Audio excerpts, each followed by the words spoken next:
Hello folks, welcome to Group 7's case study on Carnival Cruise Lines. My name is Sean Ramsey, and I will be guiding you through this presentation on behalf of Edwin Sheldon and Keoki Stevenson. Let's begin. We'll start by talking about a few of the most important facts driving this case, first of which being Carnival's recent investment into vessel quality and experience improvement.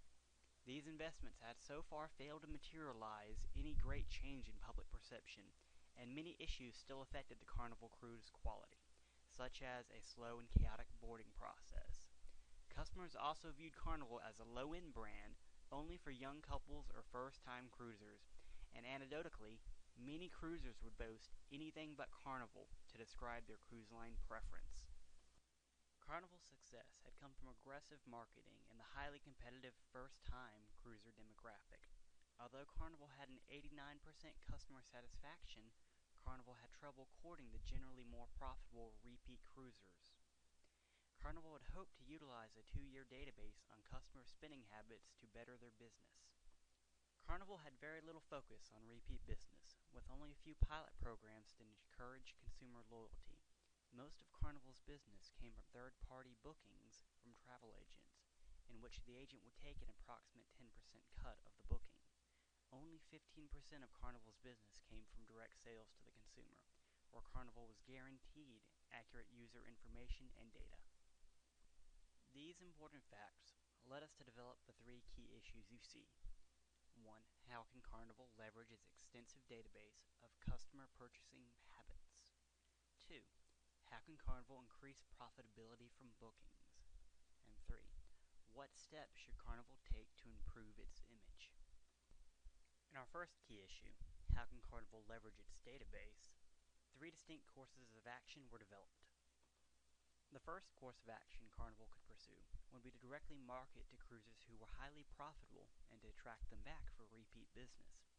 Another course of action Carnival could pursue would be to utilize the database to determine which amenities were most profitable or popular and design future vessels around those amenities.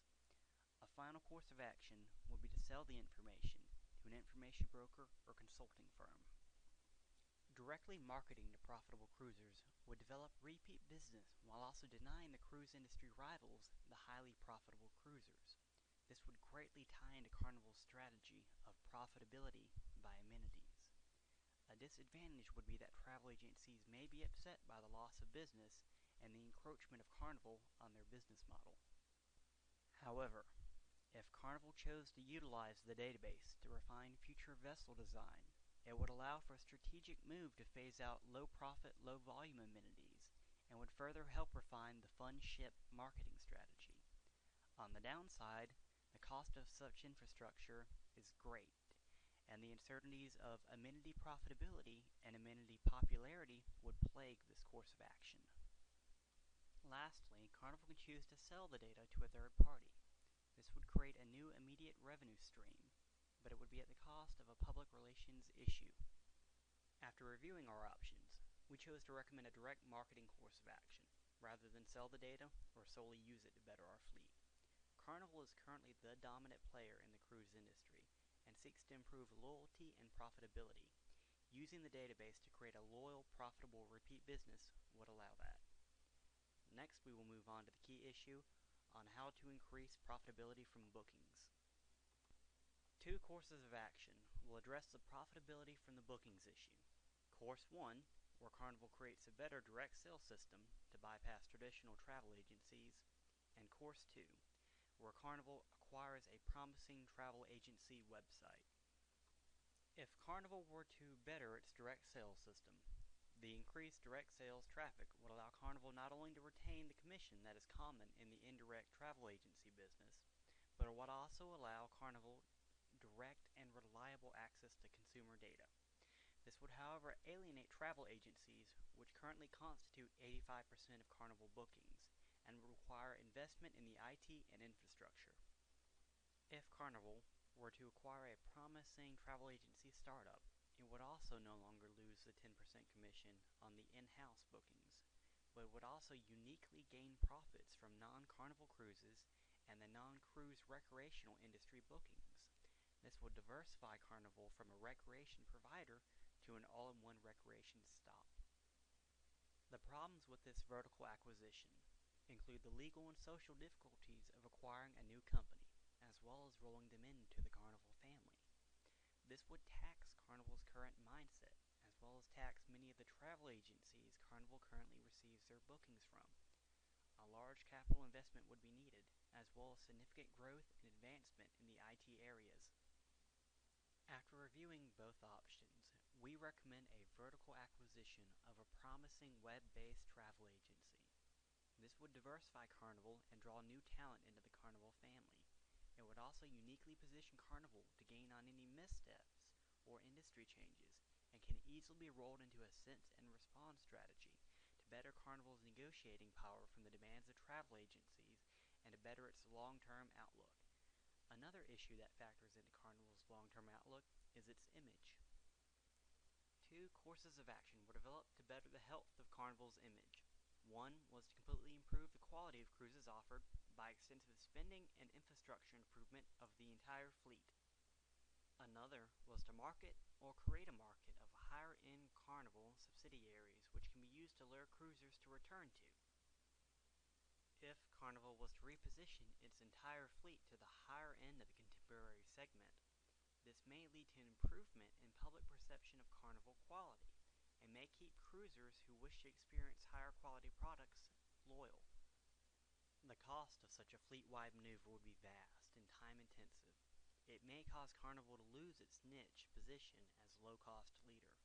Cruisers who were previously able to afford a cruise and amenities may no longer have the additional income required to utilize amenities as they did before, and may lead to an erosion of the profit margin. If Carnval, however, were to market its higher-end subsidiaries or create such vessels, it could provide the same brand improvement and would not necessarily erode the traditional market base and position. In addition, it is a tactic that is far less risky and intensive and can easily be repurposed or stopped if it proves ineffective. The brand improvement caused by the subsidiaries would be limited if the public could not easily perceive the subsidiaries as being Carnval, and still bears a similar risk of profit margin reduction from reduced amenity spending. With those pros and cons in mind, we recommend marketing after a cruise the higher-end subsidiaries to possible repeat cruisers. This is a much less risky strategy than the fleet-wide repurposing, and can also help improve Carnval's image. So, to review, we first recommended direct marketing to profitable customers that we determined from consumer financial data. This is a rational experimentation from the e-business value matrix. It has low criticality and would not cause a disaster if failed, but this is new and has great promise for the company and its profitability. Profitability from bookings can be increased by vertical acquisition of a promising travel website. The drive for this primarily comes from the competitive analysis model. This move reduces the bargaining power of suppliers and helps insulate us from competitors, substitutes, and new entrants. Lastly, to improve Carnval's image, we recommended marketing higher-end cruises to potential repeat customers. This choice comes surprisingly enough from scenario planning, in which we felt the forces that may cause Carnval to lose business to be a sense of low quality and a demand for higher quality products that was not reciprocated by contemporary Carnval. This led us to believe sense of quality was an issue and that needed to be addressed. With that being said, this ends Group 7's presentation on Carnval Cruises case study. We thank you for your time, and we hope you have a wonderful day.